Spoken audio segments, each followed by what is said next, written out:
अस्सलाम वालेकुम। बच्चों में देर से दांत निकलने के बारे में अक्सर वालिदैन परेशान रहते हैं कि हमारे बच्चे के दांत क्यों नहीं निकलते और वो इसके लिए डॉक्टर के पास जाते हैं। आज इसी के बारे में मुख्तसर बात करेंगे, लेकिन चैनल सब्सक्राइब करना ना भूलें।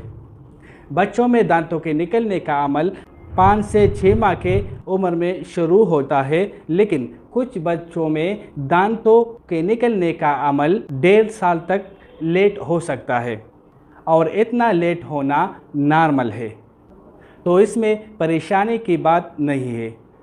लेकिन कोशिश करें कि बच्चे के पैदाइश से 4-5 माह तक विटामिन D3 के 1 से 2 कतरे रोज़ाना पिलाएं और 6 माह के बाद बच्चे को ठोस ग़िज़ा लाज़मी शुरू करें ताकि बच्चे में हड्डियाँ मज़बूत हो और इनकी दांतों का अमल वक्त पर शुरू हो जाए।